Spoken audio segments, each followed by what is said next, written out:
విదేశాల్లోని top యూనివర్సిటీల్లో ఉన్నత విద్యను అభ్యసించే అవకాశం పేద విద్యార్థులకు సైతం కల్పిస్తూ మరోవైపు సివిల్ సర్వీసెస్ పరీక్షల్లో ఉత్తీర్ణత సాధించి అత్యున్నత స్థాయి విధానపరమైన నిర్ణయాల్లో భాగస్వామి కావాలి అన్న విద్యార్థుల కలల సాకారానికి ఆర్థిక తోడ్పాటును అందిస్తూ జగనన్న విదేశీ విద్యా దీవెన, జగనన్న సివిల్ సర్వీసెస్ ప్రోత్సాహకాలను సీఎం వైఎస్ జగన్ ఇవాళ అందించనున్నారు.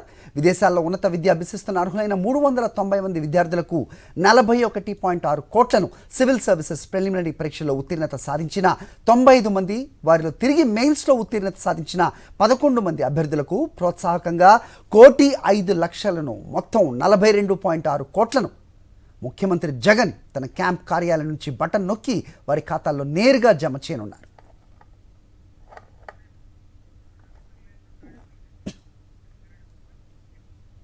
ఇదే అంశానికి సంబంధించి మరిన్ని అప్డేట్స్ మా కరెస్పాండెంట్ రవీందర్ ఇస్తారు. రవీందర్, చెప్పండి. సో విదేశీ విద్యా దీవెనతో పాటు ఇక్కడ సివిల్స్ లాంటి అత్యుత్తమమైన టెస్ట్ ఎగ్జామ్లో ప్రిలిమ్స్లో అలాగే మెయిన్స్లో పాస్ అయిన వాళ్ళకి వీళ్ళందరికీ కూడా ఇస్తున్న ఈ నగదు మొత్తాన్ని ఏ రకంగా చూడాల్సిన అవసరం ఉంది, పిల్లల తల్లిదండ్రులు ఏ రకంగా ఫీల్ అవుతున్నారు, మీ దగ్గర ఇన్పుట్ ఏంటి?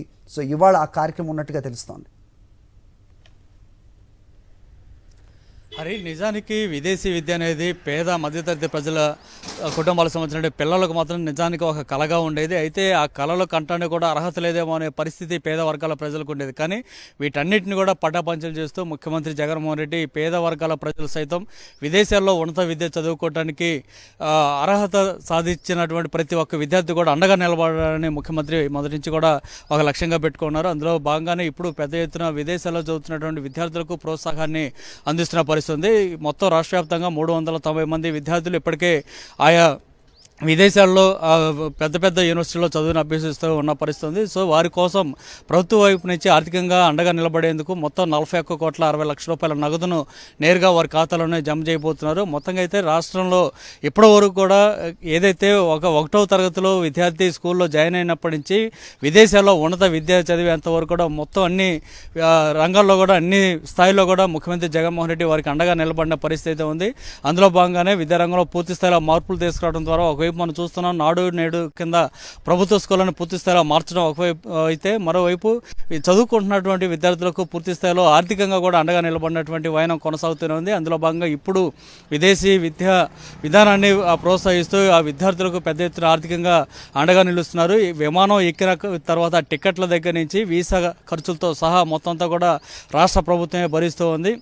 ఎస్సీ, ఎస్టీ, బీసీ, మైనార్టీకి సంబంధించి అయితే దాదాపు 1,50,00,000 రూపాయల వరకు కూడా అందిస్తూనే ఉంది. మిగతా వర్గాల విద్యార్థులకు అయితే 1,00,00,000 రూపాయల వరకు కూడా ఆర్థికంగా అండగా నిలబడుతున్న పరిస్థితి కనిపిస్తుంది. ఈ నేపథ్యంలో మొత్తంగా ఈ విద్యార్థులందరూ కూడా మరికొద్దిసేపట్లో ముఖ్యమంత్రితో నేరుగా మాట్లాడబోతున్నారు. ఎందుకంటే ఆయా యూనివర్సిటీల్లో విదేశాల్లో చదువుతున్నటువంటి విద్యార్థులందరూ కూడా ఇప్పుడు ఆన్లైన్లో ముఖ్యమంత్రితో సంభాషించబోతున్నారు. ఖచ్చితంగా 11 గంటలకు ఈ కార్యక్రమం ప్రారంభం కాబోతుంది. దాంతోపాటు రాష్ట్రంలో ఉన్నటువంటి మిగతా కలెక్టరేట్ల నుంచి కూడా అధికారులు పూర్తి స్థాయిలో ముఖ్యమంత్రితో సంభాషించబోతున్నారు. ఇంకా ఎంతమంది విద్యార్థులు ఉన్నా సరే వారందరూ కూడా ప్రభుత్వ వైపు నుంచి అండగా ఉండేందుకు మొదటి నుంచి కూడా ముఖ్యమంత్రి చెప్తున్నట్టుగానే ఆర్థికంగా ఎలాంటి సమస్య లేకుండా వారికి అండగా నిలుస్తామని కూడా ముఖ్యమంత్రి మరోసారి చెప్పబోతున్న పరిస్థితి కనిపిస్తుంది. ఏదేమైనా మరికొద్దిసేపట్లో ఈ కార్యక్రమం ప్రారంభం కాబోతుంది. ఇందుకోసం తాడేపల్లిలోని క్యాంప్ కార్యాలయంలో అధికారులు పూర్తి స్థాయిలో ఏర్పాట్లు చేశారు. హరి, దీని ద్వారా లబ్ధి పొందుతున్న వాళ్ళు అంటే ఇదివరకు గత ప్రభుత్వంలో కూడా ఈ కార్యక్రమం ఉండింది, దాన్ని తగ్గించారు అనే ఒక ఫాల్స్ ప్రాపగండా కూడా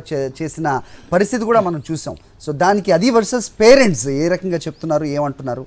మీరు మాట్లాడడానికి జరిగిందా, అవకాశం దొరికిందా మీకు?